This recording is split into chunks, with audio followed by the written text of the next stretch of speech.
Moses pakati paIsraeri kukadini kukaguma. Kugare mira.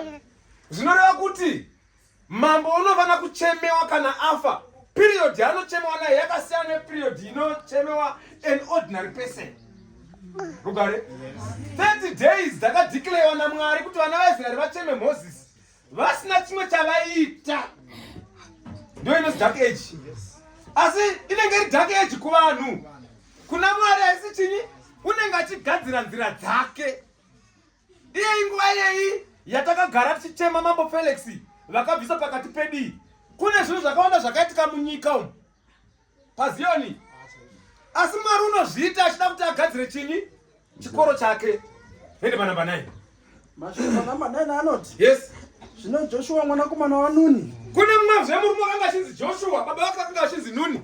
Wakanga azere nomweya wokuchenjera. Wakanga akazara nomweya wokuchenjera. Nokuti Moses wakanga nemake kuti Moses wakanga aisa mavoko ake pamusoro paJoshua. Vana vaIsraeri vakamuteerera. Ndizvere. Vana vaIsraeri vakateerera Joshua.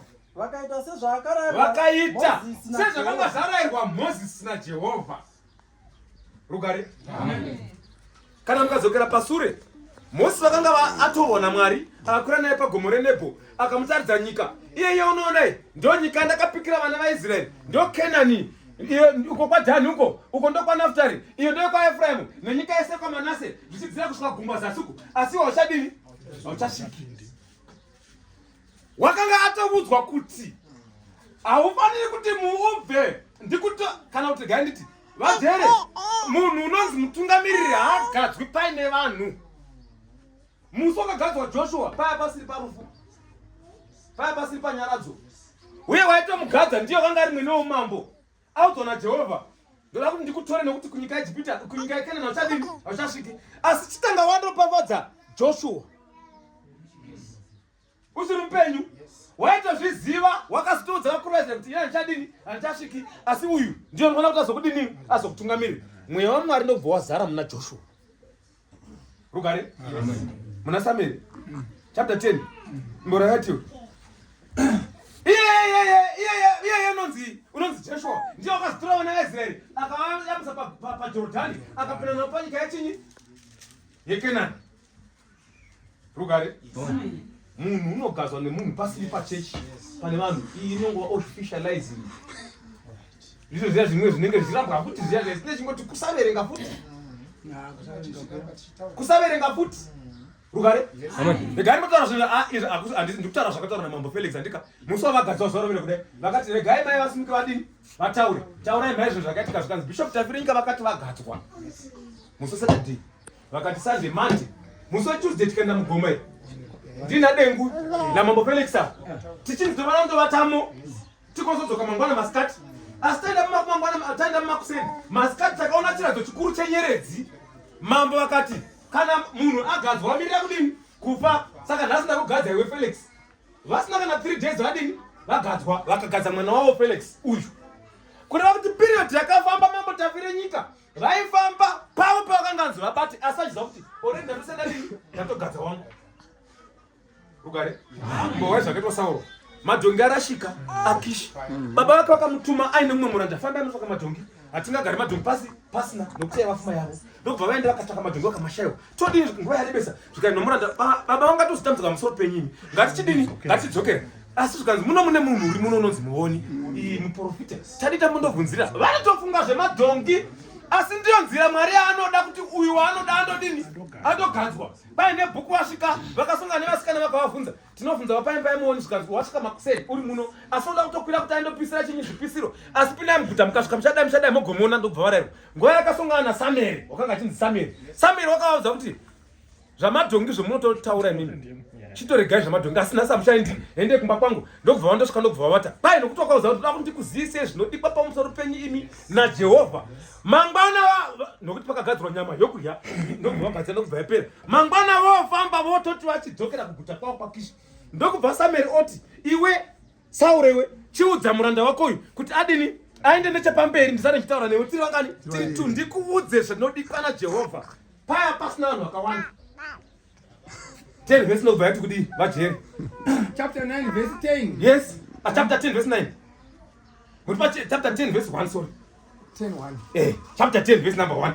Chapter 10 verse 1. Verse 1. Zvino Samueri akatora chinhu chemafuta. Samueri ndokubvatora chinhu chemafuta. Akadurura pamusoro. Ndokubvadurura pamusoro wa Saulo. Akamusveta akati. Akamusveta vaiva vari 2. Akamusveta akati. Jehovha haana kukuzodza here. Uwe mutungamiri kuti iwe gova mutungamiri wevanhu nhaka yake. chigara chiri bvarai. Paiva paine vanhu here musi wakazodza Saulo. Vaiti vamuzhira vachitofamba vachitoita. Rugare. Saka Jacob wakasiwa akagadzwa kare. Kundopfekedza magemenzi nekupa korona hakusiko kugadza wakagadzwa kare. Ndachingosimbisa hangu mashoko ataura navachiwana. Asi asi wendoda. Iwagara pasi. Ndoda kuti verenga Roma chapter 12 verse number 16. Izvi zvekundogadza izvi. Hai, sinondopuwa before. Uye madzimai ndingandokudzai. Hakuna unofana kusara panapa hivi. Madanda. Madzimai. Munosara here. Stari nyingi. Imagine stari nyingi kuenda kwa. Mai mazoro. Stari nyingi man sanda wana mechi mungi. Munomira mena nditi. Mai shumba. Mai makolesi. Stari nyingi sanda wana. Awandana wakati kana mai simuri.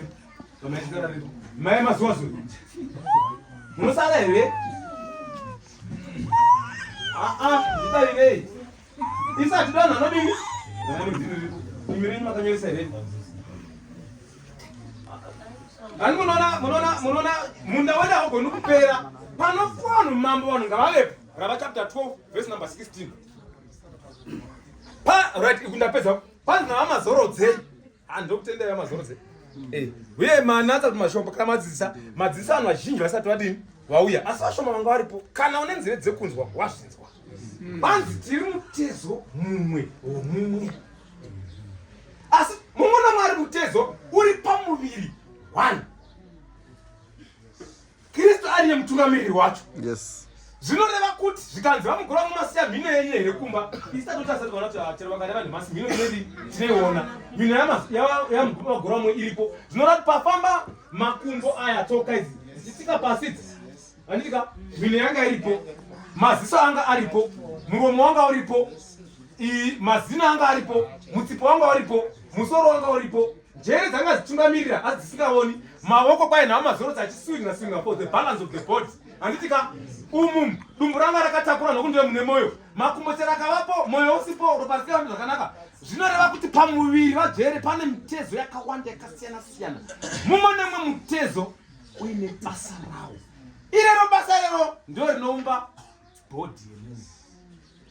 Ugare? Amen. Mabadanzo madzimai zvitendei. Kana mai vanhu makagara muti kamukaona mabhizi ndinoona mai. Musadana nena pachigoko ndisi. Ugare? Amen. Nemhaka kuti tiri chinhu chimwe. Saka ndoda kuti uverenge mashoko ari pana 16.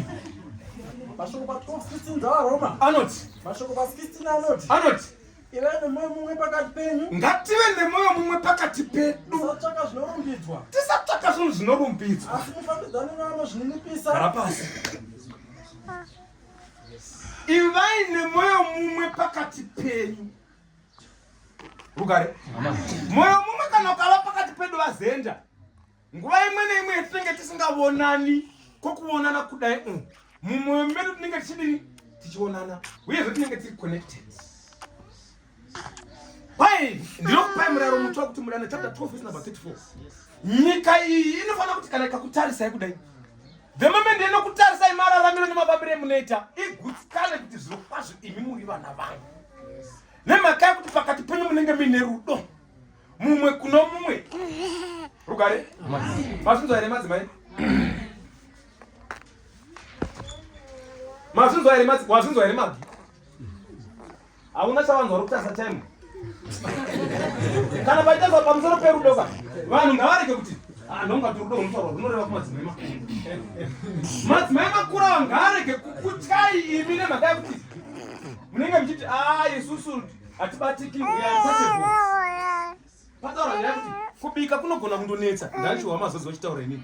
Kubika ipo chako chakubika kudai hakunetsi. Unonetsa munhu. Kubika chako chakakudini hakunetsi. Unonetsa munhu. Zvinoreva kuti kana mai muri dini vakanetsa mumwe mtezo unoramba mumwe muviri. Rugare? Asi panzi nhama zaro dzerurimi kana karumwa muromo. Arubudi kuti chafamzana nemazina anojara. Anogara tumwe nduruma tingonyarara. Anojaira ina chadu kumatsengera. Runorwadza. Pain inoenda pachinyi? Parurimi. Ruoko runesingarwadziwi. Asi pfungwa dzinofungwa kuti ndingaende mumvura. Mvura yatogara parurimi inongondotonhodza kurodzera yodzira mudumbu. Duma ripoti aiwa bvisai mvura yedu chengeta mvura yako yawo makanyi marumwa naikoko. Anotaurwa musoro peoneness.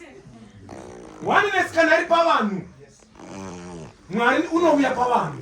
Moti chero mukaimba kudai munozvinzwa kuti kana mweya mutsvene uripo zvinhu zvose zvakanaka. Kana mweya mutsvene aripo zvinhu zvose zvakanaka. Zvinhu zvose zvakanaka. Zvinhu zvose zvakanaka. Kana mweya mutsvene unawo zvinhu zvose zvakanaka. Zvinhu zvose zvakanaka. Zvinhu zvose zvakanaka. Manya sangane naye. Manya sangane naye. Manya sangane naye. Sangane naye. Sangane naye. Sangane naye. Sangane naye. Kana mweya mutsvene aripo. Sangane